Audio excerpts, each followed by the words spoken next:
Salut à tous, j'espère que vous allez bien. Et bien aujourd'hui on se retrouve pour parler de jeux de course futuristes.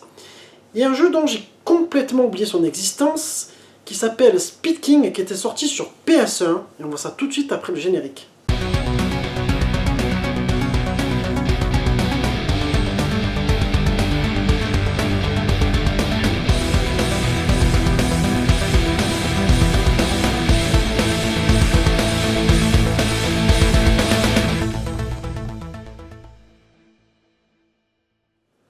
Alors Speed King, moi tu vois ce jeu-là, je l'avais complètement sorti de ma tête, mais c'est en revoyant la jaquette par hasard, que du coup je me suis dit mais on l'avait ce jeu-là à l'époque dans nos vitrines, tu vois, mais je me rappelle pas du tout à quoi il ressemble, etc. Donc je me suis dit, il faut que je le teste.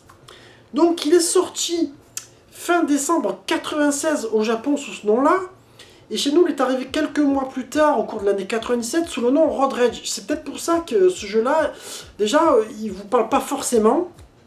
Alors après, je veux pas faire le spoilerman, hein, mais en gros, ce jeu-là, c'était pas non plus une tuerie, c'est peut-être pour ça aussi qu'on s'en rappelle pas forcément. Alors, il a été développé par Konami Tokyo, KCET, qui étaient aussi les mêmes développeurs des Winning Eleven ou ISS Pro 98 sur PS1. Attention à ne pas confondre avec Konami Osaka, qui est une autre filiale, qui elle développait les ISS Pro justement sur la Nintendo 64. Alors, je pense que c'était justement une tentative de Konami de marcher, de surfer un petit peu sur la vague Wipeout, F-Zero, tout comme, je sais plus quel développeur c'était, je sais pas si c'était Papsagnosis qui avait fait ça à l'époque sur PC, faudrait que je regarde. C'était un jeu qui s'appelait High Octane aussi, qui était plutôt sympathique. Là, du coup, tu vas être plongé dans un univers un petit peu ambiance Blade Runner, pour ceux qui connaissent ce film. Tu auras le choix entre 4 véhicules aux dégaines futuristes qui passent toujours pas mal, hein, moi je trouve, pourquoi pas, c'est toujours original. Et tu auras le choix entre 4 courses.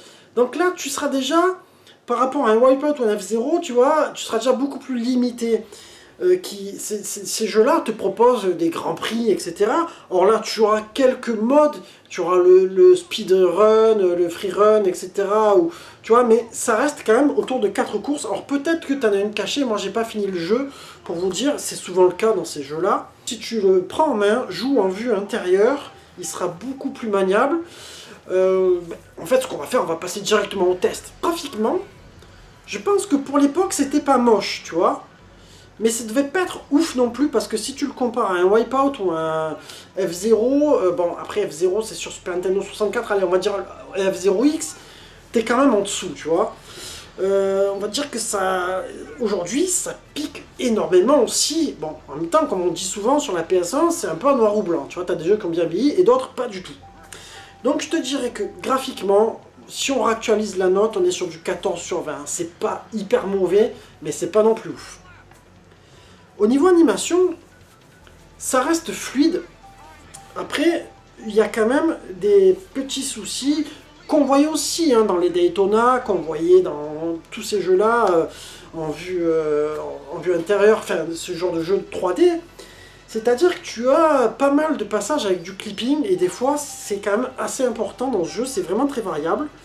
Sinon, dans l'ensemble ça va, je te dirais que ça mérite un 16 sur 20.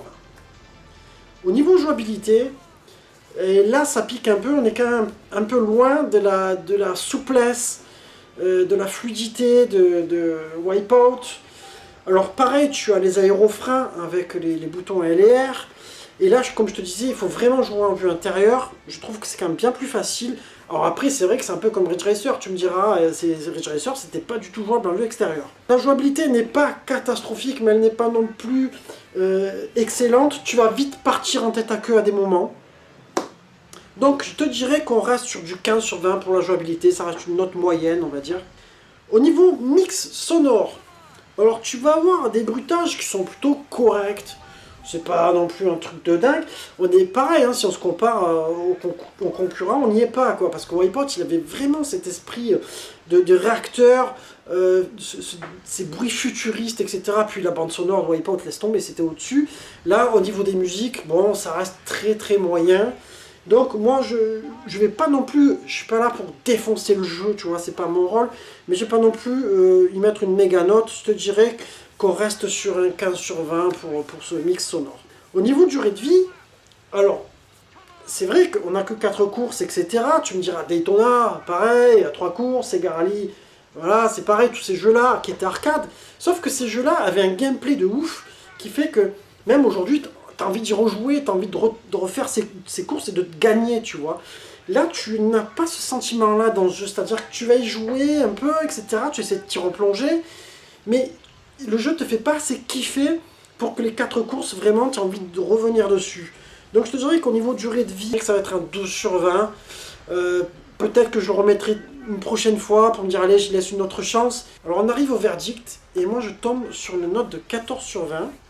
En conclusion, je te dirais que c'était un jeu plutôt moyen, une tentative de Konami de surfer un petit peu sur cette vague, de pénétrer un peu ce marché de courses futuristes. Peut-être que si ce jeu-là avait bien marché, peut-être qu'ils auraient essayé de faire encore mieux après, mais effectivement, il n'était pas du tout à la hauteur face à la concurrence, et forcément, on l'a tous oublié, on peut acheter tout court. Enfin voilà, on arrive sur la fin de ma vidéo, j'espère qu'elle vous aura plu. N'oubliez pas de liker, partager, commenter. Et puis, portez-vous bien. Je vous embrasse tous et à très bientôt.